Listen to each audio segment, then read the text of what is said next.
Instead of going to the gym, you can do exercises at home. This saves you time and money. If you do exercises at least 3 times a week, you will have a more defined body, more energy, and may even lose a few pounds. Even without appliances, you can do many exercises at home.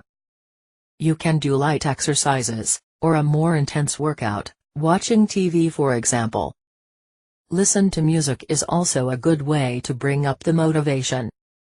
And if you want to invest a little in equipment, you can buy weights to do exercises that strengthen your muscles. To do exercises on the floor, you can buy a special rug, suitable for exercises. Thus, your body will not be in contact with the frozen ground during your workout. Whether with or without equipment, the most important thing is to start doing the exercises as soon as possible.